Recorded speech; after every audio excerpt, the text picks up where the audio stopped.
नमस्कार, आपका 24 news plus के स्टूडियो में मैं शिल्पा एक बार फिर से बहुत बहुत स्वागत करती हूं। इस बार इस लाइव शो में एक बार फिर हमारे साथ एक नए डॉक्टर मुखातिब होंगे। मैं सबसे पहले उनका वार्मली वेलकम कर देती हूं। सर, आपका बहुत बहुत शुक्रिया स्टूडियो में आने के लिए। आज हमारे साथ स्टूडियो में मौजूद है प्रोफेसर डॉक्टर जेपी सोनी। आप एमडीएम में हैं और मातृ एवं शिशु रोग में अभी सेवाएं दे रहे हैं, looking after paediatric, gynae and cardio. आपका बहुत बहुत स्वागत है सर एक बार फिर से हमारे स्टूडियो में। आज हम सर के साथ बात करने वाले हैं शिशुओं से रिलेट करने वाली प्रॉब्लम्स, यानी नवजात बच्चों से शुरू होने वाली प्रॉब्लम्स, कि उनके साथ क्या क्या प्रॉब्लम्स होती हैं और किन किन प्रॉब्लम्स को फेस करते हैं और किन प्रॉब्लम्स को पेरेंट्स को लेकर जागरूक होना चाहिए। उसके अलावा कुछ ऐसे सीजनल टॉपिक भी हम आज लेकर आए हैं जिनके बारे में हम सर से बात करेंगे। सर, आज मेरा सबसे पहला टॉपिक जो है वो स्वाइन फ्लू को लेकर है। अभी सीजन बहुत चल रहा है, न्यूज चैनल्स पर, टीवी पर स्वाइन फ्लू को लेकर बहुत ज्यादा डिस्कशन किया जाता है। तो एग्जैक्टली सबसे पहले हम जानना चाहेंगे कि स्वाइन फ्लू है क्या। स्वाइन फ्लू एक वायरल डिजीज है जी, जो कि ये वायरस प्राइमरीली पिग में होता है, पर पिग से ह्यूमन में या पक्षियों में, जैसे बर्ड होती है उसके द्वारा, इसीलिए इसको बर्ड फ्लू भी कहते हैं, उसके द्वारा ये ह्यूमन में आ सकता है। जी, अच्छा, स्वाइन फ्लू के जो लक्षण वो क्या होते हैं, सिम्टम्स? स्वाइन फ्लू के लक्षण ये होते हैं कि उसके अंदर बहुत हाई ग्रेड फीवर होता है, खांसी होती है, नाक से बहुत ज्यादा पानी आता है, बहुत ज्यादा मिलेज, बॉडी एक, और यदि बीमारी बढ़ जाए तो उसके अंदर सांस में तकलीफ भी हो सकती है। बड़े लोगों के अंदर मसल पेन बहुत ज्यादा हो सकता है, खांसी हो सकती है। अच्छा, ये इन्फेक्टिव है सर? ये इन्फेक्टिव है। ये सांस के द्वारा जो भी अपने it is called airborne disease, अपने जो ड्रॉपलेट्स निकलती है उसके द्वारा ये फैलता है, एक से दूसरे को फैल सकता है। जी, अच्छा, जो सिम्टम्स होते हैं हमने सुनने में आया है कि इसमें बहुत ज्यादा बॉडी में पेन और जुकाम, सर्दी, खांसी, ये बहुत ज्यादा तकलीफ बहुत ज्यादा होता है। हाई ग्रेड फीवर होता है 103, 104। जी, अच्छा, इसका ट्रीटमेंट किस तरह किया जाता है? इसका ट्रीटमेंट ये है कि जैसे ही पेशेंट में अगर जब सस्पेक्ट किया जाता है कि इसको फ्लू लाइक इलनेस है, तो उसका हम सबसे पहले नेजल और फेरेंजियल स्वाब भेजते हैं, उससे कंफर्म करते हैं कि ये फ्लू है या नहीं। अगर पेशेंट को फ्लू यदि प्रूव हो जाता है तो उसे हम आइसोलेट कर लेते हैं और उसको अलग रखते हैं, जिससे कि वो ये बीमारी किसी दूसरे को नहीं फैलाए। और उसको हम दवाई होती है जैसे टेमीफ्लू बोलते हैं, उसको हम ओरली देते हैं। तो सर, ये जो टेमीफ्लू दवाई है ये ओरली ही दी जाती है, तो ये फ्री ऑफ कॉस्ट है या? हाँ, ये गवर्नमेंट की तरफ से फ्री ऑफ कॉस्ट अवेलेबल है। जी, अच्छा, और अगर पेशेंट घर पर चला जाए या फिर घर पे रहने के दौरान ही, जब वो एडमिट ना हो तब तक घर के जो लोग हैं उन्हें क्या ध्यान रखना चाहिए? जब भी किसी भी फैमिली के अंदर किसी पेशेंट को अगर फ्लू हुआ है, किसी फैमिली मेंबर को, तो उस सारे फैमिली मेंबर को प्रोफाइलेक्टिकली टेमीफ्लू लेनी चाहिए। और जिस पेशेंट को घर में फ्लू हुआ है उसको आइसोलेट कर देना चाहिए, जिससे कि वो दूसरे को नहीं फैलाए। अदरवाइज जितने भी फैमिली मेंबर उसके कांटेक्ट में आएंगे, क्योंकि फ्लू एक ऐसी बीमारी है, वो जैसे ही सिम्टम चलता है उससे एक दिन पहले वो इन्फेक्टिव हो जाता है। अच्छा। और लगभग अगले 10 दिन तक वो इन्फेक्टिव रहता है। सो एक दिन पहले सिम्टम पे अपेयर होने से और 10 दिन बाद तक वो इन्फेक्टिव रहेगा। जो भी आदमी और फैमिली मेंबर या कोई भी आदमी उससे कांटेक्ट में आएगा, उसको उसकी इन्फेक्शन होने की बहुत संभावना है। तो उस पेशेंट को कम से कम 10 से 12 दिन के लिए उसको आइसोलेट कर देना चाहिए, और जिससे कि वो किसी दूसरे को स्वाइन फ्लू का वायरस नहीं दे। Looking after pediatric, cardio, genetic. आज हमारे साथ है डॉक्टर प्रोफेसर साहब जेपी सोनी। अगर आपके जहन में कोई भी सवाल है बच्चों से रिलेट करता हुआ भी, कि जिस समस्या से आपके बच्चे परेशान हो रहे हैं, तो आप बेझिझक बिना किसी संकोच के कॉल कर सकते हैं 510991 पर। उसके अलावा कुछ ऐसे गंभीर मुद्दे भी हैं जिन पर हम बात करने वाले हैं, जिनमें आजकल सबसे ज्यादा फैला हुआ है स्वाइन फ्लू। स्वाइन फ्लू के लिए जागरूक होना भी बेहद जरूरी है, क्योंकि अगर आप लापरवाही बरतते हैं अपने स्वास्थ्य के साथ, तो कहीं ना कहीं आप भी स्वाइन फ्लू को बढ़ावा दे रहे हैं। सर, मेरा एक और सवाल आपसे है, स्वाइन फ्लू जिनको हो जाता है तो उनका डाइट शेड्यूल क्या होता है? क्या उस पर कुछ इफेक्ट पड़ता है या सुधार करने की जरूरत है? डाइट पे कोई विशेष फर्क नहीं पड़ता, जैसे वो रेगुलर डाइट देता है वो लेता रहना चाहिए। पर यह है कि जो भी पर्सन स्वाइन फ्लू के कांटेक्ट में आता है उसको आजकल एक स्पेशल मास्क अवेलेबल है जिसको N95 मास्क कहते हैं। N95 मास्क की खासियत ये है कि जितने भी पार्टिकल जो कि 0.3 माइक्रोन से छोटे हैं वो सारे फिल्टर हो जाते हैं। 0.3 माइक्रोन तक के सारे पार्टिकल, और ये वायरस की साइज 0.3 माइक्रोन से ज्यादा होती है। तो अगर इस तरह का मास्क अपन लगाते हैं 95, तो ये वायरस अपने को शरीर में नहीं जाएगा। तो अगर अपने पास कोई फैमिली मेंबर या अपन किसी हॉस्पिटल में स्वाइन फ्लू पेशेंट की कांटेक्ट कर रहे हैं या कोई डॉक्टर उसको देख रहा है, तो उसको N95 मास्क लगाना चाहिए, जिससे कि वो उस तरह के वायरस फिल्टर हो जाएं और उसके सांस में नहीं जाए, तो उसको इन्फेक्शन नहीं होगा। अच्छा, आजकल लोग इतने जागरूक नहीं है, मार्केट में इतने तरह के मास्क मिलते हैं कि वो सस्ता देकर उसे यूज कर लेते हैं। क्या पर ये ब्रांडेड मार्क जो N95 से आता है, जो अमेज़न पे अवेलेबल है, वही लेना चाहिए, और गवर्नमेंट सप्लाई में गवर्नमेंट के अंदर है तो वही लेना चाहिए। अगर हम हल्के मास्क लेंगे, मास्क लगा तो लिया, पर जो भी पार्टिकल 0.3 माइक्रोन से छोटा है, बड़ा है, वो सारे फिल्टर हो जाते हैं मास्क लगाने के लिए। पर उसके जो पोर हैं, उसकी जो डेंसिटी है पेपर की, वो इतनी बड़ी होती है कि 0.3 माइक्रोन से वाले सारे पार्टिकल फिल्टर हो जाएंगे, तो वायरस भी फिल्टर होकर अपने सांस में चला जाएगा। तो उसको रोकने के लिए बैरियर वाला मास्क चाहिए, जिसके अंदर 0.3 माइक्रोन के से छोटा कोई पार्टिकल फिल्टर नहीं हो। अच्छा, तो जो एक बार मास्क यूज हुआ, क्या दोबारा यूज हो सकता है? ये मास्क हम 5 से 6 घंटे काम में ले सकते हैं, उसके बाद मास्क को चेंज कर देना चाहिए। अच्छा, मेरा एक और सवाल है, क्या इससे रिलेट करता हुआ कोई वैक्सीनेशन भी है? हाँ, स्वाइन फ्लू एक ऐसा है कि इसके स्वाइन फ्लू वायरस के अंदर 2 तरह के चेंजेस होते हैं, एक बोलते हैं ड्रिफ्ट, एक बोलते हैं शिफ्ट। ड्रिफ्ट में क्या होता है, ये स्वाइन फ्लू वायरस है, उसके ऊपर 2 एंटीजन होते हैं, हिम एग्लूटिनिन एंड न्यूरामिनिडेज। जब इनके अंदर कोई चेंज होता है तो एंडेमिक फ्लू होता है, मतलब हर साल नया वायरस आ जाता है और वो एंडेमिक करता है। पर जब इसके अंदर कोई मेजर जेनेटिक चेंज होता है, जिसको हम बोलते हैं शिफ्ट, तो वो पूरे वर्ल्ड को this is called pandemic flu. तो पेंडेमिक फ्लू जेनेटिक म्यूटेशन के कारण होता है, जबकि एंडेमिक फ्लू होता है वो म्यूटेशन इन हीमोग्लूटिन और न्यूरामिनिडेज में होता है। तो अभी जो वायरस चल रहा है वो H3N2V है, V स्टैंड फॉर वायरन, तो H3N2 जो कि फ्लू करने के लिए अभी रेस्पॉन्सिबल है। और इसके लिए अभी हमारे पास वैक्सीन अवेलेबल है, नई वैक्सीन आ गई है, और ये वैक्सीन अपने को हर 1 महीने के अंतराल पे 2 बार देनी चाहिए। और अगर बच्चा छोटा है, 1 साल से छोटा है, तो 0.025 ml देनी चाहिए, और उससे बड़ा है तो अपने को 0.5 ml डोज देनी चाहिए। और इसकी इफेक्टिविटी 6 महीने की होती है, तो हर साल ये वैक्सीन देना चाहिए। ऐसे नहीं जैसे कोई पेरेंट होते हैं सोचते हैं कि हमने एक बार फ्लू वैक्सीन लगा दिया, अब ये हमेशा के लिए रहेगा, क्योंकि हर साल वायरस की स्ट्रेन चेंज होती है, और जो कि एंडेमिसिटी के लिए रिस्पॉन्सिबल है, तो अपने को हर साल नया वैक्सीन लगाना चाहिए। अच्छा, मान लिया कि कोई बच्चा है 10-11 साल का और उसे वैक्सीनेशन देना है, जबकि अभी स्वाइन फ्लू चल रहा है, स्वाइन फ्लू से बचाने के लिए कोई वैक्सीन देना है, तो क्या अभी देना बेहतर होगा या फिर अभी इसी सीजन में देना बेहतर होता है? अच्छा, तो इसकी immunity with in 2 to 4 weeks में आ जाती है। इट्स श्योर कि ये वैक्सीनेशन करने के बाद उसको स्वाइन फ्लू नहीं होगा? काफी हद तक उसका बचाव हो जाता है। और बड़ों में भी यही चीज है? बड़ों में भी यही है। तो क्या ये अफोर्डेबल है वैक्सीनेशन? अफोर्डेबल है, तो इसकी कॉस्ट करीब मार्केट में 500 से 600 रुपए के आसपास है। 2 डोज लगानी होती है, बहुत इफेक्टिव। हर कोई भी वैक्सीन 100% तो हो नहीं सकता है, पर इट इज क्वाइट इफेक्टिव। लेकिन बचाव ही रोकथाम है, एक तरह से देखा जाए तो बिल्कुल सही बात है। स्वाइन फ्लू से बचाव के 2 ही तरीके हैं, use 95 mask and give immunization with the H3N2 virus vaccine. अच्छा, जो ये वैक्सीन लगाया जाता है तो इसके बाद कोई ऐसा जेन्युइन सिम्टम होता है कि बुखार आएगा एक बार, या ऐसा कुछ तो नहीं है? क्योंकि मोस्ट ऑफ टीकों में ऐसा होता है। ये कोई जरूरी नहीं है, पर कभी भी जब स्वाइन फ्लू वैक्सीन देते हैं तो किसी भी पेशेंट को हल्का फीवर हो सकता है, बॉडी एक हो सकता है, हल्का सा नाक से पानी आना, छींके आना, पर बड़ी बहुत कम होता है, पर हो सकता है, ऐसा संभव है। अच्छा सर, मुझे जहां तक पता है कि कभी कभी पेरेंट्स कुछ चीजों को बहुत ज्यादा ओवरकम कर देते हैं, जैसे कि नेबुलाइज की बात की जाती थी एक टाइम पे, और आज भी ये है कि नेबुलाइज ज्यादा नहीं करना चाहिए, बच्चा हैबिचुअल हो जाता है। इसी तरह वैक्सीनेशन को लेकर भी जब लोगों को लगता है कि इस वैक्सीनेशन के पैसे लग रहे हैं, कि ये तो डॉक्टरों के कमाने का एक लॉजिक है, तो ये धारणा जो है बहुत गलत है, हम भी मानते हैं। हम चाहते हैं कि आप ऑडियंस को भी कंसेप्ट क्लियर करें कि डॉक्टर्स जो भी सोचते हैं या करते हैं सिर्फ पेशेंट की हेल्थ को ध्यान में रखकर किया जाता है। कहीं ना कहीं कंसेप्ट क्लियर होना चाहिए sir. Prevention is better than the cure. जी, किसी भी बीमारी का बचाव ही सबसे अच्छा तरीका है, रादर की वो बीमारी हो जाए और उसका बाद में ट्रीटमेंट किया जाए। तो प्रिवेंशन का एक ही तरीका है, use of 95 mask and individual protection के लिए वैक्सीन देना बहुत जरूरी है, और वैक्सीन काफी हद तक प्रोटेक्टिव होती है। जी, और आपके हिसाब से किसी भी उम्र दराज या किसी बच्चे भी को भी, इवन बच्चों में, बड़ों में, और खास करके बूढ़ों एडल्ट में जिनकी उम्र काफी हो गई, वो भी स्वाइन फ्लू अगर इन्फेक्शन होता है तो उनके अंदर कॉम्प्लिकेशन की बहुत ज्यादा चांसेस है, तो उनको भी वैक्सीन देना चाहिए।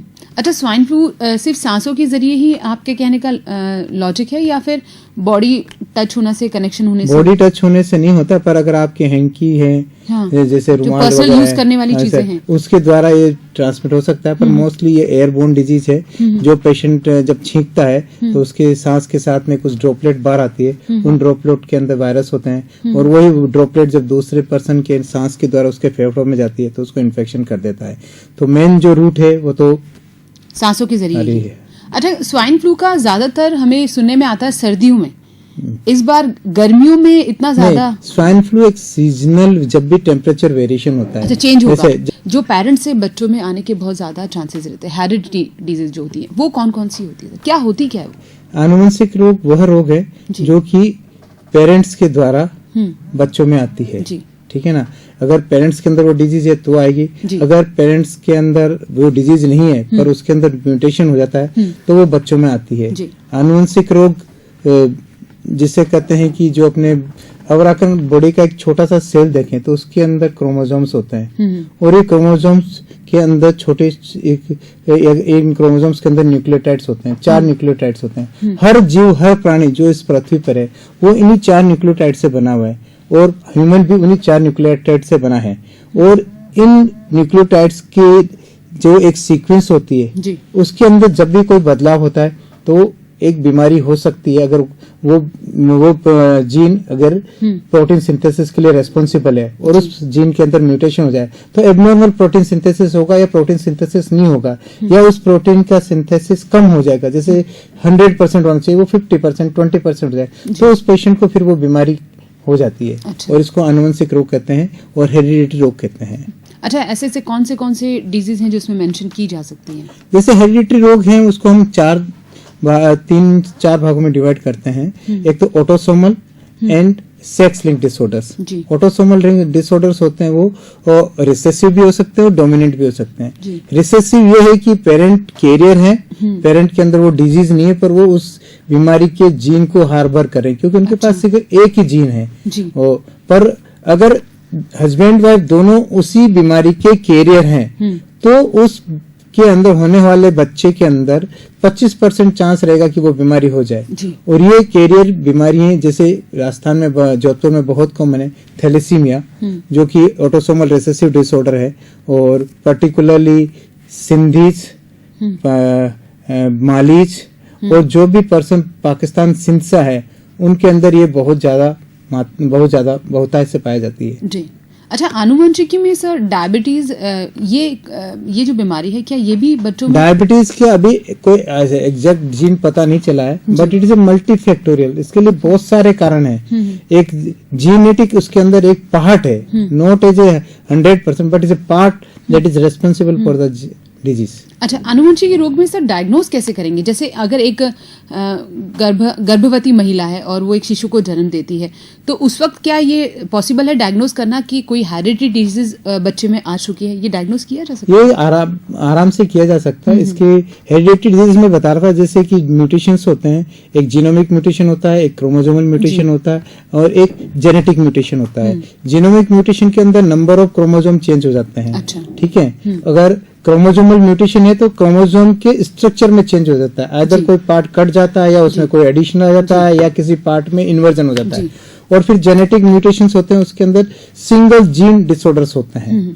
तो कुछ बीमारियां जैसे क्रोमोसोमल जीनोमिक म्यूटेशंस है तो उसके अंदर सबसे कॉमन है डाउन सिंड्रोम, फिर है टर्नर सिंड्रोम, फिर उसके अंदर ट्राइसोमी 18, 13, ये सारी ये जीनोमिक म्यूटेशंस हैं और ये बहुत कॉमन है। जैसे अपन कहते हैं कि जैसे जैसे उम्र बढ़ती है वैसे वैसे कुछ रोग बच्चों में होने की संभावना बढ़ जाती है। जैसे डाउन सिंड्रोम में जैसे जैसे लेडी की उम्र बढ़ेगी तो डाउन सिंड्रोम होने की संभावना बहुत बढ़ जाती है। पर इस समय में एक ये बात बताना चाहूंगा कि डाउन सिंड्रोम एक जीनोमिक म्यूटेशन है जो यंग प्राइमरी फीमेल के अंदर बहुत होता है और जैसे जैसे मदर की और जो होने वाली गर्भवती महिला की जैसे जैसे उम्र बढ़ेगी उस डाउन सिंड्रोम के बच्चे होने की संभावना उम्र के साथ बढ़ जाएगी। जी।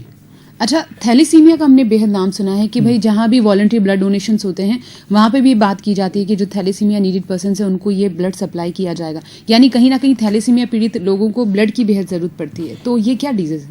थैलेसीमिया एक ऑटोसोमल रिसेसिव डिसऑर्डर है जी। और मैंने जैसे अभी बताया था कि कुछ लोग हैं, जैसे कुछ कम्युनिटीज हैं, जैसे सिंधीज हैं, पंजाबीज हैं, और 2% सिंध से माइग्रेट होके इंडिया में आए हैं, और पर्टिकुलरली जोधपुर के अंदर मालीज हैं। They are harbouring the gene of thalassemia. Common person के अंदर इसकी इंसिडेंस होती है 1 to 4%। इन लोगों में ये इंसिडेंस करीब 6 से 16% है। तो they are they are having high incidence of career.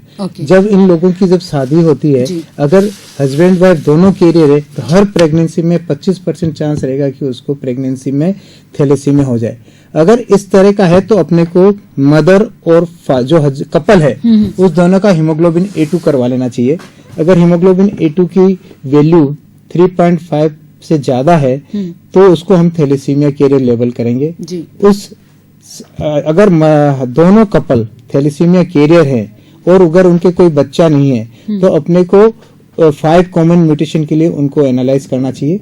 अगर उन 5 कॉमन म्यूटेशन को एनालाइज कर लेंगे, जब आइडेंटिफाई हो जाएगा और जब कपल प्रेग्नेंट होगा तो हम 11 वीक के आसपास कोरोनिक विलेज सैंपल बायोप्सी ले सकते हैं। अगर कपल लेट आता है तो 16 सप्ताह के पास हम एमनियोटिक फ्लूइड निकाल सकते हैं। कि chorionic village sample, amniotic fluid, उन दोनों से हम सेल को आइसोलेट कर लेते हैं, और जो म्यूटेशन पेरेंट में पाया गया है या उनके किसी बच्चे में जो थैलेसीमिया उसमें पाया गया, उसको हम वापस उस फ्लूइड, उस क्रोमोसोमल मटेरियल में आइडेंटिफाई करते हैं। अगर वो उसके अंदर प्रेजेंट है तो वो बेबी जो गर्भ में है वो भी थैलेसीमिया मेजर नामक रोग से पीड़ित है। अगर वो एब्सेंट है या एक ही पार्ट है, एक ही जीन है, तो वो कैरियर है। अगर वो एब्सेंट है तो वो नॉर्मल है, क्योंकि हर थैलेसीमिक कपल, कैरियर कपल, उसमें 25% चांस थैलेसीमिया होने का होता है, 25% चांस कैरियर का होता है, और 50% चांस होगा कि वो नॉर्मल हो जाए। तो हम कोरोनिक विलेज द्वारा उसको अपन डायग्नोज कर सकते हैं। और जैसे PCPNDT एक्ट है तो ये जांच हमको एक लिमिट से पहले करवा लेनी चाहिए। कोरोनिक विलेज 11 सप्ताह पे, एमनियोटिक फ्लूइड 16 सप्ताह पे, जिससे अगले 2 हफ्ते में रिपोर्ट आ जाए। एंड इफ गर्भ में पल रहा बच्चे को अगर थैलेसीमिया मेजर नामक रोग है तो उसको हम समय रहते हुए 20 हफ्ते से पहले उसको कपल को हम एडवाइज कर सकते हैं। कपल को हम फोर्स नहीं कर सकते। कपल को हम कह सकते हैं जो आपके गर्भ में बच्चा पल रहा है उसको थैलेसीमिया नामक रोग है, और अगर ये तरह का बच्चा होएगा तो उसको कुछ समय पश्चात हर महीने उसको ब्लड देना पड़ेगा। जब ब्लड देंगे तो उसके शरीर के अंदर आयरन का लोड बढ़ जाएगा, तो हमें आयरन चिलेटर देने पड़ेंगे। और अगर उसने ट्रीटमेंट सही ढंग से नहीं लिया तो उसकी पूरी बॉडी के अंदर आयरन डिपॉजिट हो जाएगा। आयरन बोन मैरो में डिपॉजिट हो जाएगा, हार्ट में डिपॉजिट हो जाएगा, ब्रेन में, लीवर में, किडनी में, पेनक्रियाज में, तो उस इवन एंडोक्राइन्स में, तो उसको बहुत सारी बीमारियां होने का डर रहेगा। तो जैसे अगर हार्ट में डिपॉजिट होता है तो मायोकार्ड आयरन टॉक्सिटी के कारण उसको कार्डियोमायोपैथी हो जाएगी। लीवर में जब इकट्ठा हो जाएगा तो सिरोसिस हो जाएगा। अगर पेनक्रियाज में इकट्ठा हो गया तो पेनक्रियाज के डैमेज के कारण उसको डायबिटीज हो जाएगी। थायराइड में होगा तो हाइपोथायराइडिज्म होगा, तो बहुत सारी एंडोक्राइनल डिजीज भी हो सकती है। तो ये सारी बातें बताकर हम उस पेशेंट कपल को कर सकते हैं। If you want to continue pregnancy, it is your choice, we can not force any couple कि whether they want to terminate, but we can say this is type of बीमारी है जो उस बच्चे को होने वाली है। आगे डिसीजन आपको लेना है कि आपको क्या करना है। हमको कभी भी किसी भी कपल को फोर्स नहीं करना चाहिए कि ये बीमारी आप टर्मिनेट करिए। उनको वी शुड गिव गाइडेंस कि दिस इज द डिजीज, इसके ये संभावनाएं हैं और ये होने पे ये होगा। Now they have to take the decision whether to continue pregnancy or to terminate. That should be done before 20 week of pregnancy. It should not be done after 20 weeks of pregnancy. Okay. अच्छा, जो during pregnancy भी ladies कभी-कभी दवाइयों का बहुत use करती हैं, over the counter जाकर भी प्रिस्क्रिप्शंस लेकर दवाइयां यूज कर लेती हैं, वो होने वाले बच्चे के लिए कितना नुकसान कर सकती हैं? बहुत सारी दवाइयां हैं जो बच्चे को नुकसान कर सकती है, ठीक है ना। जैसे स्टेरॉइड दिया तो क्लेफ्ट पैलेट हो सकता है। अगर आपने वेल्पोरिक एसिड जैसे एंटीइपिलेप्टिक ड्रग्स है, अगर आपने देते हो, अगर आपने मदर को यदि इपिलेप्सी है और वो एंटीइपिलेप्टिक लग रही है तो उसकी डोज को टाइट्रेट करना, डोज को मॉनिटर करना और सेफ एंटीइपिलेप्टिक देना बहुत जरूरी है। वेल्पोरिक एसिड है, कार्बाजेपिन है, तो उसको कार्डियक डिजीज हो सकती है। अच्छा, मेरा सवाल वैक्सीनेशन को लेकर जो चल रहा था उसमें सर एक बहुत खास टॉपिक है कि जब बच्चा पैदा होता है तब से उसको वैक्सीनेशन दिया जाता है। कुछ टीके होते हैं जो गवर्नमेंट में प्रोवाइड होते हैं, कुछ जो प्राइवेट सेक्टर हैं वहाँ भी प्रोवाइड होते हैं, उनमें चार्ज लगाया जाता है कि वो चार्ज पर हैं। तो सर कौन कौन से टीके जो मस्ट होते हैं वो लगा दिया जाए तो बाकी को अवॉइड किया जा सकता है, या फिर सभी लगाने बेहद हैं? देखिए, अगर ये सब डिपेंड करता है कि अफोर्डेबिलिटी कितनी है जी। कोई भी मदर और फादर ये नहीं चाहेंगे कि उसके बच्चे को कोई बीमारी हो जी। जो कि वैक्सीन से प्रिवेंट हो सकती है। तो जो जहाँ तक ये सवाल है कि ऑप्शनल और नॉन ऑप्शनल, ऐसा कुछ नहीं होता। कोई मदर नहीं चाहेगी कि उसके बच्चे को मीजल्स हो, कोई मदर नहीं चाहेगी उसके बच्चे को हेपेटाइटिस हो, कोई भी मदर नहीं चाहेगी उसको चिकन पॉक्स हो। ऐसा नहीं है कि ये बीमारी होगी तो बच्चे को चलेगा, ये बीमारी होगी तो नहीं चलेगा। हर बीमारी से बचाना जरूरी है। जितनी संभव वैक्सीन अवेलेबल हो उसको करना चाहिए। वो सारी पेरेंट के अफोर्डेबिलिटी डिपेंड करता है। बहुत सारी वैक्सीन अब आज के इस टाइम में गवर्नमेंट ऑफ इंडिया दे रही है, जैसे BCG वैक्सीन देती है, DPT देती है, पोलियो देती है। अभी हीमोफिलस इन्फ्लुएंजा वैक्सीन चालू किया है और रोटा वायरस चालू किया है। अभी कुछ स्टेट हैं जैसे बिहार, उत्तर प्रदेश एंड हिमाचल प्रदेश, जहाँ पे निमोनिया से बचाने के लिए निमोकोकल वैक्सीन भी गवर्नमेंट ने चालू किया है। तो अलग अलग स्टेट में अलग अलग वैक्सीन चल रहे हैं, पर अभी काफी गवर्नमेंट ने काफी वैक्सीन को बढ़ाया है। अभी जैसे पहले DPT, पोलियो, मीजल्स ये वैक्सीन दिए जाते थे। नाउ गवर्नमेंट ने हीमोफिलस इन्फ्लुएंजा ऐड किया है, रोटा वायरस ऐड किया है, इंजेक्टेबल पोलियो वायरस ऐड किया है। पोलियो वायरस में भी जो पहले 3 वायरस का आता था अभी 2 वायरस कर दिया, क्योंकि 1 वायरस हमने इरेडिकेट कर दिया है। तो इंजेक्टेबल पोलियो वायरस से क्या मीन है? क्योंकि पोलियो की खुराक तो ओरली तो पिलाई जाती थी बच्चों को, तो इंजेक्टेबल से क्या? इंजेक्टेबल का मतलब है कि it is a killed virus and it give a 100% we are sure what जो हम मुंह से देते हैं उसके लिए हम ये श्योर नहीं कि वो कितना इफेक्टिव है। दो इट इज इफेक्टिव, पर जो अपन इंजेक्टेबल देते हैं दैट इज 100% इफेक्टिव। पर इंजेक्टेबल का एक ही है कि जो हर्ड इम्यूनिटी, गट इम्यूनिटी थी वो डेवलप नहीं हो पाती, क्योंकि जो इंजेक्टेबल देते हैं वो अपन पेरेंट्रल देते हैं, तो गट इम्यूनिटी नहीं आती है, हर्ड इम्यूनिटी नहीं आती है। इंजेक्टेबल उस बच्चे को पर्टिकुलरली प्रोटेक्ट करेगा 100%, कम्युनिटी में उसका कोई इम्यूनिटी नहीं जाएगी। अच्छा, चिकन पॉक्स का भी टीका होता है जिसके बारे में मैं आपसे बात करने वाली हूँ, लेकिन फिलहाल शो में वक्त हो चला एक छोटे से ब्रेक का। ब्रेक के बाद एक बार फिर से प्रोफेसर डॉक्टर JP सोनी हमारे साथ होंगे और इसी तरह हमारी बातों का सिलसिला चलता रहेगा। तब तक हम ले लेते एक छोटा सा ब्रेक।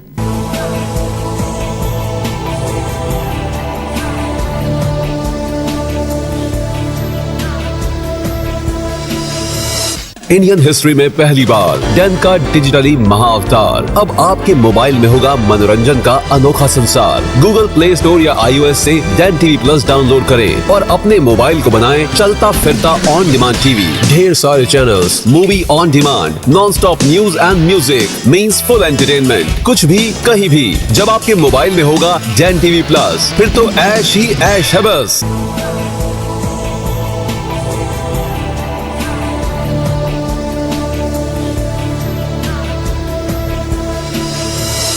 इस छोटे से ब्रेक के बाद आपका एक बार फिर से मैडी टॉक में मैं शिल्पा बहुत बहुत स्वागत करती हूं। आज हमारे साथ प्रोफेसर डॉक्टर साहब JP सोनी हैं और आप शिशुओं से रिलेट करती किसी भी समस्या का समाधान चाहते हैं तो हमें कॉल कर सकते हैं 51099951 पर।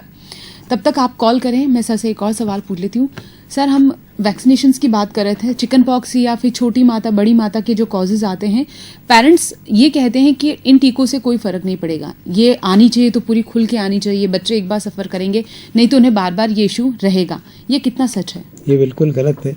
चिकन पॉक्स अगर हो जाता है किसी को, वो उसको एक बार में लाइफ लॉन्ग इम्यूनिटी प्रोवाइड करता है। अच्छा। अगर किसी को भी चिकन पॉक्स एक बार हो गया तो पूरी जिंदगी उसको वापस नहीं होगा जब तक कि उसके कोई इम्यूनो कॉम्प्रोमाइज रोग नहीं हो जाए। स्वस्थ व्यक्ति में ये लाइफ लॉन्ग इम्यूनिटी प्रोवाइड करती है। और किसी भी उम्र में हो सकता है, अगर किसी को 40 साल में भी हो सकता है।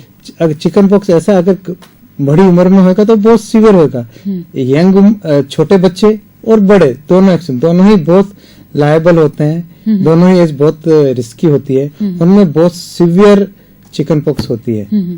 तो इसलिए अपने को जितना जल्दी हो सके वैक्सीन लगा के उसको प्रोटेक्ट करना चाहिए। Vaccine will be guarantee about that कि उसे फिर चिकन पॉक्स नहीं होगा, ऐसा कुछ है? ये चिकन पॉक्स की ऑलमोस्ट 90 to 95% प्रोटेक्शन है, रोक लेता है। अगर चिकन पॉक्स वैक्सीन दे दिया, अगर बाय द वे अगर चिकन पॉक्स होता है तो उसके अंदर उसके लीजन बहुत कम आएंगे।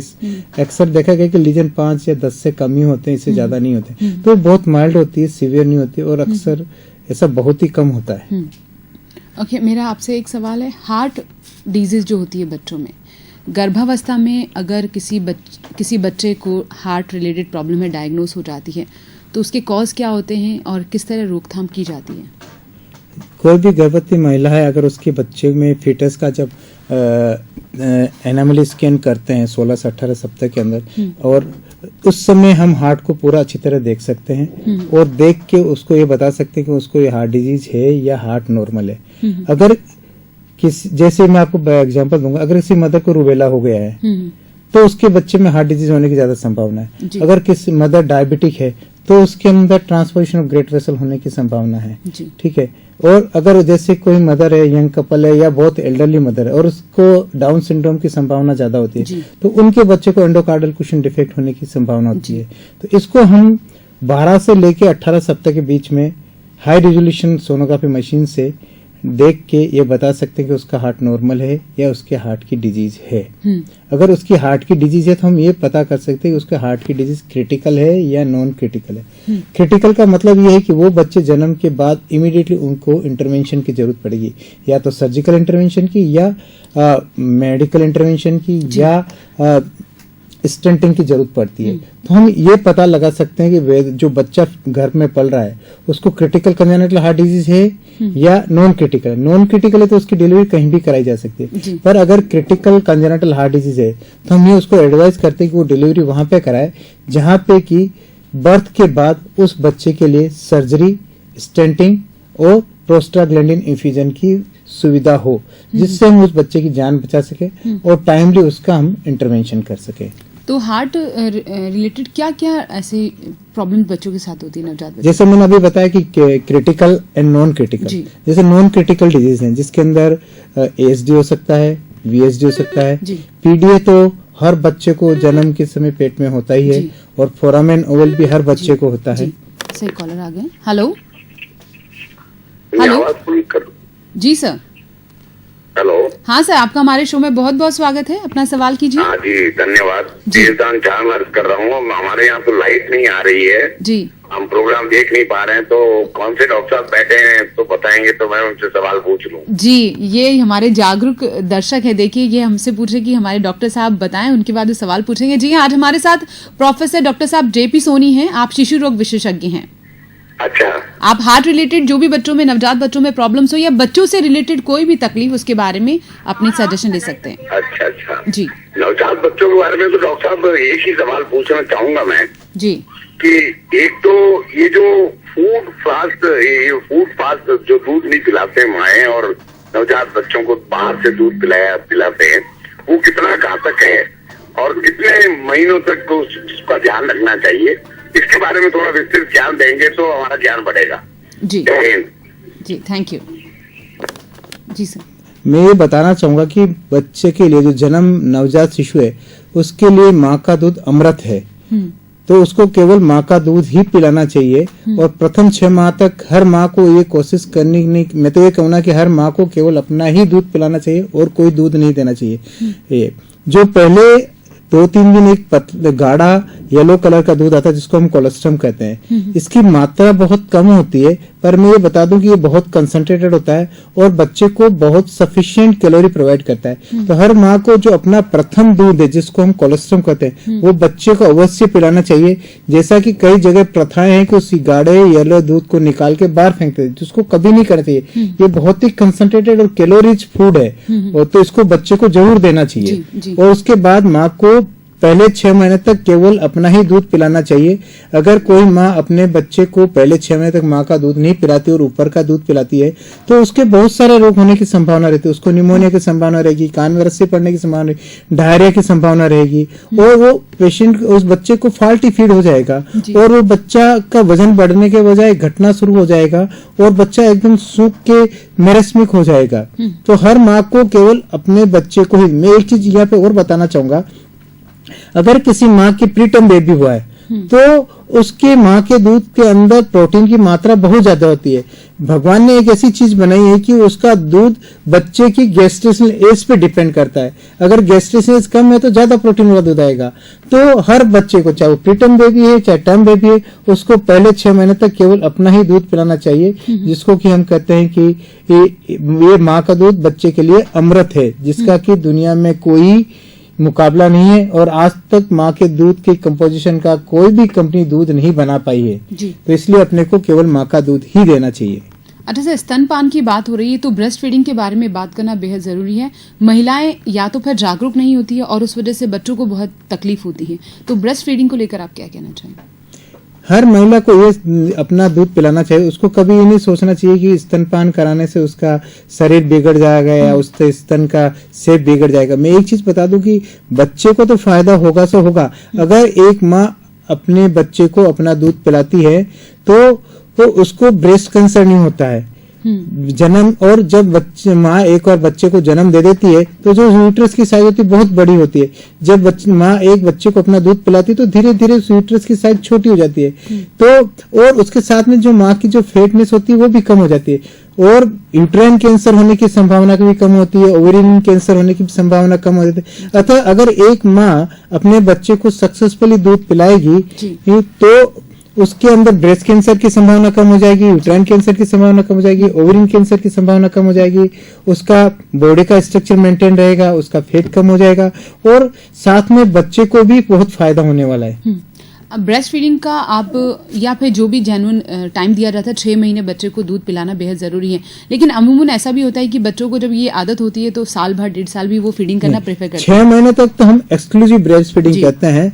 हर माँ को कम से कम बच्चे को 18 से लेके 24 महीने तक अपना दूध पिलाना चाहिए।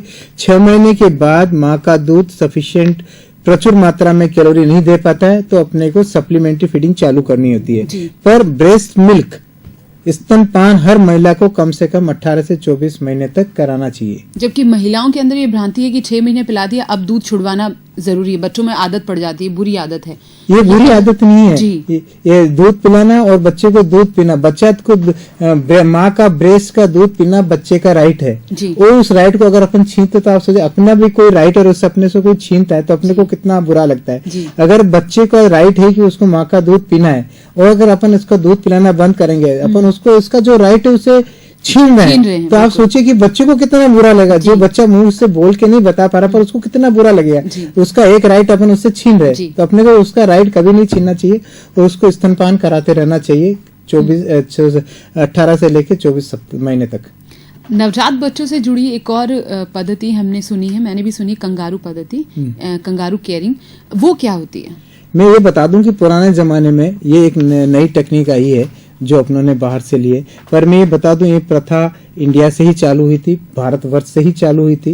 पुराने जमाने में दादी, नानी, दादा और दादी बच्चे को जब सर्दी पड़ती थी तो अंगीठी लगा के बैठ जाती और बच्चे को अपनी छाती से चिपका के कंबल से ढक के अपने हाथ सेक के उसको गर्म करती रहती थी। ये वही कंगारू पद्धति है जो हमने अब वेस्टर्न से ली है। उसके अंदर ये कहते हैं कि बच्चे को माँ की छाती से चिपका के रखना चाहिए। माँ की छाती ही नहीं बल्कि पिताजी, दादा दादी, नाना नानी, कोई भी कंगारू केयर दे सकता है। उसका मतलब बच्चे को कपड़े खोल के माँ के शरीर से स्पर्श कराना चाहिए। जो माँ की गर्मी उस बच्चे को मिलेगी, बच्चा गर्म रहेगा और बच्चा और माँ में एक स्नेह भाव पैदा होगा जिससे उसको दूध ज्यादा आएगा। तो कंगारू केयर हर माँ को करना चाहिए और कम से कम प्रथम 6 महीने तक उसको कंगारू केयर देनी चाहिए। हम हार्ट रिलेटेड प्रॉब्लम्स के बारे में बात कर रही थी, क्रिटिकल और नॉन क्रिटिकल बात कर रहे थे, वो हमारी पूरी नहीं हो पाई थी। नॉन क्रिटिकल में हम मेंशन कर रहे थे सर, उसके बारे में एक बार फिर सर। नॉन क्रिटिकल के अंदर जैसे होते हैं दो तरह की हार्ट डिजीज होती है, पोटेंशियली साइनोटिक और एसाइनोटिक। जो एसाइनोटिक कंजेनिटल हार्ट डिजीज होती है जिसमें कभी साइनोसिस नहीं होता है, पल्मोनरी स्टेनोसिस है, कोक्टेशन ऑफ एओर्टा है, mitral stenosis, congenital mitral stenosis है। और जो पोटेंशियली साइनोटिक है उसके अंदर पीडीए है, patent ductus arteriosus, ASD and ventricular septal defect. इन बच्चों को जब वीएसडी एएसडी बीमारी होती है उस समय साइनोसिस नहीं होता है। अगर अपन इसका ट्रीटमेंट नहीं कराएंगे तो धीरे धीरे लंग का प्रेशर बढ़ जाएगा। जैसे अपन कहते हैं बच्चे हमारा ब्लड प्रेशर हो गया उम्र के साथ में, ऐसे के ऐसे अगर इन बच्चों की ये एएसडी वीएसडी पीडी को क्लोज नहीं करेंगे तो उनको सिस्टमिक हाइपरटेंशन नहीं होता है पर लंग का हाइपरटेंशन होता है जिसको हम पल्मोनरी हाइपरटेंशन कहते हैं। तो जिसके कारण फ्लो रिवर्सल हो जाता है, लेफ्ट की राइट के बजाय राइट टू लेफ्ट हो जाता है। अशुद्ध खून जो शरीर से दाहिनी तरफ आता है वो फिर लेफ्ट में होकर पूरे शरीर में जाता है और बच्चे को नीला कर देता है। तो इसको हम पोटेंशियली साइनोटिक हार्ट डिजीज कहते हैं। जब भी किसी बच्चे को पोटेंशियली साइनोटिक हार्ट डिजीज होती है तो उसको हमें जैसे ही पता चले उसका हमें इको करा के, एक्सरे, ईसीजी और इको करा के ये कंफर्म करना चाहिए कि उसका इंटरवेंशन कब करना है, वेदर ये बच्चे का इंटरवेंशन अभी जरूरी है या बाद में जरूरी है। ठीक है ना। आजकल तीन तरह के इंटरवेंशन होते हैं, medical intervention, surgical intervention and device closure. Medical intervention जैसे किसी बच्चे में बड़ा एएसडी है, बड़ा वीएसडी है, अभी ऑपरेशन के लायक नहीं है, तो हम उसको दवाई देके कुछ समय के लिए पोस्टपोन करते हैं, फिर उसके बाद में इंटरवेंशन करते हैं। इसके अंदर जैसे डिजोक्सिन देना है, एनालाप्रिल है, लेसिलेक्टोन है, तो इस तरह की दवाएं देकर हम उसको बच्चे को ठीक रख के कुछ समय बाद उसका ऑपरेशन करते हैं। और जो कंप्लीट ट्रीटमेंट जैसे कुछ छोटे छेद होते हैं, जो छोटे वीएसडी है, छोटे एएसडी है, और जो कुछ बच्चे जैसे प्रीटर्म बेबी का पीडी है वो अपने आप भी बंद हो सकते हैं, तो इसे हम कुछ समय के लिए वेट करते हैं। पर अगर कुछ समय के पश्चात अगर वो बंद नहीं होते तो उन्हें हमें बंद करना पड़ता है। बंद करने के दो तरीके हैं, एक तो सर्जिकल क्लोजर और एक डिवाइस क्लोजर। सर्जिकल क्लोजर के लिए कार्डियोथोरेसिक सेंटर चाहिए जिसमें हार्ट लंग मशीन चाहिए, क्योंकि उसके अंदर हार्ट को पूरा बंद करके चेस्ट को खोल के, और जो डिफेक्ट है जैसे एएसडी है, इंटरएट्रियल सेप्टल में पेस्ट लगा के बंद करते हैं। वेंट्रिकुलर सेप्टल डिफेक्ट है तो उसको वेंट्रिकुलर सेप्टल में पेस्ट लगा के बंद करते हैं। पीडीए है तो पीडीए के अंदर दोनों थ्रेड से बांध के बीच में से कट करके उसको बंद करते हैं। पर आज के समय में ये सुविधा सर्जरी के बजाय हम इसको डिवाइस क्लोजर कर सकते हैं। जैसे हम बड़ों में एंजियोग्राफी करते हैं, फीमोरल आर्टरी और फीमोरल वेन से एक ट्यूब पास कर देते हैं, कैथेटर पास कर देते हैं, हार्ट में जाके एंजियोग्राफी, कोरोनरी में जाके एंजियोग्राफी। उसी तरह आजकल हम पीडीए, वीएसडी और एएसडी को एंजियोग्राफी के द्वारा डिवाइस क्लोजर से बंद कर सकते हैं। और अलग अलग डिवाइस अवेलेबल है एएसडी, वीएसडी, पीडीए के लिए। अच्छा, नवजात बच्चे जब गर्भावस्था के दौरान जब नवजात बच्चे पैदा हो जाते हैं और कौन कौन से ऐसे कॉम्प्लिकेशंस नजर आते हैं आपको कि भाई ये जैसे हार्ट डिजीज तो हमने मान ली है, इसके अलावा ऐसे और कॉम्प्लिकेशंस है जिनको ध्यान रखना बेहद जरूरी है? कंजेनिटल मालफॉर्मेशंस हो सकते हैं। किसी का आपने देखा होगा कमर के पीछे गांठ होती है, किसी के गर्दन के पीछे गांठ होती है, किसी के फिंगर्स कम होती है, किसी की फिंगर्स ज्यादा होती है पॉलीडेक्टिली, किसी की फिंगर्स फ्यूज होती है। कई बार ट्रेकियोएसोफेजियल फिस्टुला, खाने की और सांस की नली आपस में जुड़ जाती है, सांस खाने की नली नीचे से बंद हो जाती है।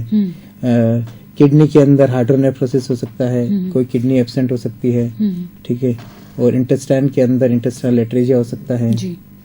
अच्छा, मेरा सवाल, गर्भावस्था के बाद जब महिला माँ बन जाती है और नवजात शिशु दुनिया में आ जाता है तो ऐसी छोटी मोटी बहुत सी बातें हैं जो बात बनती बना सकती है और नहीं तो बिगाड़ भी सकती है। जैसे कि एक नवजात बच्चा है, उसके शरीर पे हर जगह बाल हैं, तो घर में एक पुरानी धारणाएं चलती आई हैं कि दाई माँ आती हैं और आटे की गोलियों से इसको, वो रोता रहेगा लेकिन उनके जो शरीर पे बाल है बच्चों के वो हटाने की बेहद कोशिश करती है। और जहां तक मुझे लगता है ये गलत है, तो ये कितना गलत है और इसका लॉजिक है? ऐसा नहीं करना चाहिए जी। इससे बहुत ज्यादा फायदा नहीं है बाल को हटाने से, अगर बाल रहते तो कोई नुकसान नहीं है जी। अच्छा, एक सीजनल फूड की बात भी कही जाए, जब महिलाएं गर्भावस्था में होती है या फिर जब बच्चा पैदा कर देती हैं उसके बाद उनके डाइट शेड्यूल को देखा जाए तो हमारे यहाँ पे घी से लेकर सब खाने में सब कुछ दिया जाता है, लेकिन 15 दिन महिलाओं को फल फ्रूट से दूर रखा जाता है। ये एक टेंडेंसी काफी टाइम से चली आ रही कि आप सिर्फ घी में छमकी सब्जी खा सकते हैं, लड्डू खा सकते हैं, लेकिन फल फ्रूट उनको नहीं दिए जाते हैं। ऐसा क्यों सर? ये कितना गलत धारणा है, उसका कोई फायदा नहीं है। यानी मैं एक चीज बताऊंगा आपको यहाँ पे कि ऐसा बहुत कॉमन है कि जैसे माँ बच्चा पैदा करती है, घर वाले उसको पानी नहीं देते हैं, कहते हैं कि पानी दोगे तो पानी भर जाएगा, जबकि उसका जब माँ का पानी पिलाना बंद कर देते हैं तो ब्लड उसका थिक हो जाता है, उसके कारण उसके पाँव की जो खून की नली है उसके अंदर खून जम जाता है, उसको हम बोलते हैं डीप वेन थ्रोम्बोसिस, बहुत कॉमन है इस एरिया के अंदर, क्योंकि उस माँ को पानी नहीं पिलाते, सारा खून गाढ़ा हो जाता है। जी। अच्छा, ऐसी एक और टेंडेंसी मैं आपको बताना चाहूंगी, ये थोड़ा सा जेन्युइन है। जैसे जब बच्चे पैदा होते हैं तो कहा जाता है कि नवजात बच्चों को नए कपड़े मत पहनाइए, किसी के उतरे हुए कपड़े पहनाइए, वो ज्यादा सही है। ये बहुत गलत है। मैं जानती हूँ आप भी इसके खिलाफ हैं। मैं चाहती हूँ कि ये कंसेप्ट आप सबको क्लियर कीजिए, क्योंकि आप भी हॉस्पिटल में ये चीज अलाउ नहीं करते हैं, क्योंकि जब बच्चा दुनिया में आया है तो वो भी नया है, तो उसके कपड़े भी नए होने चाहिए। ये कुछ धारणाएं हैं जिनके बारे में आप क्या कहना चाहेंगे? जब भी बच्चा पैदा हो तो उसको अपने को एकदम स्वच्छ एवं साफ कपड़े पहनाना चाहिए। अगर अपन पुराने कपड़े पहनाते हैं उसके अंदर कुछ बैक्टीरिया हो सकते हैं, बच्चे को इन्फेक्शन होने की संभावना, तो बच्चे को हमेशा साफ, अच्छे धुले हुए, बिना कड़क वाले, जो उसको कड़क नहीं लगे, और सॉफ्ट कपड़े पहनाने चाहिए। जी। बच्चों को 6 महीने के बाद जब दूध का एक टाइम खत्म हो जाता है कि महिला जो स्तनपान करा रही है वो सपोर्ट में होगा, उसके अलावा जो डाइट शेड्यूल फॉलो होना चाहिए, बच्चों को क्या क्या खिलाया जा सकता है? जो भी घर में अवेलेबल सब चीज खिलानी चाहिए जी। अगर बच्चे जैसे 6 से 1 साल तक है तो उसके अंदर सेमी सॉलिड्स देने चाहिए, बहुत हार्ड चीज नहीं हो चाहिए, क्योंकि बच्चे के दांत नहीं होते हैं तो बच्चा चबा नहीं पाएगा, तो सेमी सॉलिड फूड्स देने चाहिए। जब एक बार दांत आ जाएंगे तो अपन उसको जो भी घर में होता है सब कुछ खिला सकते हैं। बहुत हार्ड जैसे मूंगफली है, चना है, काजू है, किशमिश है, ये चीज काजू है, इस तरह की हार्ड चीजें नहीं देनी, जैसे दाल, चावल, अंडा, बॉइल्ड अच्छा पका हुआ चीज कोई भी दे सकते हैं जो आराम से बच्चा चबा सकता है। जी। अच्छा सर, अभी हम जब बात कर रहे थे, आप प्री मैच्योर बेबी के बारे में बात कर रहे थे। प्री मैच्योर बेबी का डेवलपमेंट दुनिया में आने के बाद उतना ही सक्सेस होता है, उसी तरह होता है जैसे एक जेन्युइन हेल्दी बेबी का होता है? ये है कि बेबी जो प्री मैच्योर हुआ उसमें ये पता लगाना जरूरी है कि वो प्री टर्म है या टर्म बेबी है। टर्म बेबी है तो उसको हम बोलते हैं कि IUGR और स्मॉल फॉर गैस्ट्रेंटेज। उन बच्चों में कई बार आनुवंशिक रोग हो सकते हैं तो उनका डेवलपमेंट बाद में कम होता है। अगर जो प्रीटर्म बेबी है अगर उसको उस समय कोई कॉम्प्लिकेशन नहीं हुई है तो उसका डेवलपमेंट एक टर्म बेबी के बराबर ही होता है। शर्त यह है कि उसके न्यूबॉर्न टाइम के अंदर कोई कॉम्प्लिकेशन नहीं, जैसे प्रीटर्म बेबी होते हैं उनको बहुत सारे कॉम्प्लिकेशन होते हैं, इंट्राक्रैनियल हेमरेज हो सकता है, पायजेनिक मेनिंजाइटिस हो सकती है, उनको HMD हो सकती है, NEC हो सकती है। अगर जब भी कोई कॉम्प्लिकेशन हुआ और पेशेंट को हाइपोक्सिया हुआ तो उसके ब्रेन को डैमेज हो सकता है। अदरवाइज प्रीटर्म बेबी में अगर कोई कॉम्प्लिकेशन नहीं है तो उसका विकास बाद में उस कैचअप ग्रोथ के साथ में बराबर होगा। अच्छा, मेरा आपसे एक और सवाल है कि महिलाओं को बच्चों के लिए हाइजीनिक कॉन्शियस होना कितना जरूरी है, कितना अवेयर होना चाहिए? बहुत ज्यादा जरूरी है जी। जब भी बच्चे को टच करे, छुए, अपने हाथ को साफ करे और उसके बाद में बच्चों को छुए। बच्चे के कपड़े साफ होने चाहिए, चादर साफ होनी चाहिए, हर तरह से साफ होना चाहिए। पर ये कोई जरूरी नहीं है कि हर बार ब्रेस्ट फीडिंग करने से पहले स्तन को साबुन लगा के धोया जाए। सिंपल पानी से क्लीन करके वो आराम से ब्रेस्ट फीडिंग करा सकती है। अच्छा सर, बच्चों को दूध पिलाने की बात की जा रही है कि हम 6 महीने तो स्तनपान पर निर्भर रहते हैं, लेकिन उसके बाद जब बच्चे ऑर्डिनरी दूध पीते हैं तो एक और चीज मैंने नोटिस की कि बच्चों को बोतल से दूध प्रेफर करना चाहिए या कटोरी चम्मच से? सर, बोतल एक बच्चे के लिए जहर है। जी सर। ठीक है, बच्चे को हमेशा चम्मच, कटोरी, छोटी ग्लास से दूध पिलाना चाहिए जी। और एक सूथी आती है, उससे अपन बहुत ही अच्छा दिया होता है, उससे हम बच्चे को दूध पिला सकते हैं। जो बोतल से दूध पिलाया जाता है, कहा जाता है कि बहुत इन्फेक्टिव भी हो सकता है। बोतल इसलिए कि बोतल को हम अच्छी तरह साफ नहीं कर सकते, बोतल को हम निप्पल होती है उसको साफ नहीं कर सकते। अगर हम एक अच्छी तरह से प्रोटोकॉल को फॉलो करें तो एक बोतल और एक निप्पल एक बच्चे के लिए 3 या 4 दिन में खराब हो जाएगी। कोई भी माँ कोई भी फैमिली इतना अफोर्ड नहीं कर सकती कि हर 3-4 दिन में बोतल को चेंज कर ले, ठीक है ना। अगर यदि अपन बोतल फीडिंग की बात करते हैं तो बोतल के परचेज, बोतल के स्टरलाइजेशन, उसका मेंटेनेंस और जो बाहर से दूध आएगा तो उस फैमिली के ऊपर कम से कम आज के जमाने में 3 से 5 हजार रुपए का एक्स्ट्रा बर्डन पड़ने वाला है, जो कि हम माँ का दूध पिला के उस एक्स्ट्रा बर्डन को कम कर सकते हैं जी। अब सर मैं चाहती हूँ आप एक मैसेज सभी ऑडियंस को दें कि महिलाओं को क्या ध्यान रखना चाहिए, लेकिन अगर आप मेरे पास सवाल बेहद सारे आपके लिए, लेकिन टाइम हो चुका है तो आज के लिए हमारे पास इतना ही होगा सर। आप क्या मैं एक चीज ये मैसेज बताना चाहता हूँ कि अभी हमने हमारे डिपार्टमेंट में एक नया प्रोसीजर चालू किया है। जो इतने भी हृदय रोग के बच्चे हैं उनके लिए हमने डिवाइस क्लोजर चालू किए। अभी हमने 18 और 19 को पीडीए क्लोजर चालू किया है। 4 बच्चों का पीडीए क्लोजर किया है। तो ये डिवाइस क्लोजर की सुविधा आज अब से हमारे डिपार्टमेंट में इन हृदय रोगों के लिए अवेलेबल है। सर इसको थोड़ा सा डिटेल में बता दीजिए, हम 1 मिनट और ले लेते हैं क्योंकि मुझे लग रहा है बेहद जरूरी जानकारी है, अगर आप इसको मैं आपको ये बताना चाहूंगा कि जो हमारा पीडियाट्रिक डिपार्टमेंट है उसमें एमडीएम में उसमें हमने पीडियाट्रिक कार्डियोलॉजी के सेक्शन में बच्चों में डिवाइस क्लोजर को चालू किया है। अभी हमने प्रथम स्टेप में पीडीए क्लोजर चालू किया है। 4 बच्चे पीडीए जिनके की पेटेंट डक्टस आर्टरिस है उनका हमने क्लोज किया है। 18 को 2 बच्चे का क्लोज किया था और 19 को कल ही हमने 2 बच्चों को क्लोज किया। अभी हम उनको 2-3 दिन हमारे पास रखेंगे, फिर हम उनको छुट्टी देंगे। तो मैं हमारी जोधपुर वासियों को ये मैं मैसेज देना चाहता हूँ कि जो पीडीए क्लोजर है हृदय रोग बच्चों के हृदय रोग में जो पीडीए है, वीएसडीए, एसडीए, उसका हम आने वाले समय में क्लोजर यहीं पे करेंगे। और ये जोधपुर राजस्थान में ऐसा प्रथम शहर है गवर्नमेंट सेक्टर में जहाँ की ये क्लोजर हमने चालू कर दिया है। जी, ये बहुत अच्छी बात है कि जिन सुविधाओं के लिए हमें जोधपुर से बाहर जाना पड़ता था वो सुविधा यहीं आ गई है। ये जानकारी पूरे जोधपुर वालों के लिए बहुत अच्छी और बहुत फायदेमंद साबित होगी। डॉक्टर साहब आपका बहुत बहुत शुक्रिया स्टूडियो में आने के लिए और इतनी सारी इन्फॉर्मेशन शेयर करने के लिए। Thank you so much. धन्यवाद। आज हमारे मैरी टॉक में फिलहाल इतना ही। अगले सप्ताह नए विषय के साथ मैं शिल्पा एक बार फिर हाजिर हो जाऊंगी। तब तक के लिए दीजिए आप मुझे इजाजत। नमस्कार।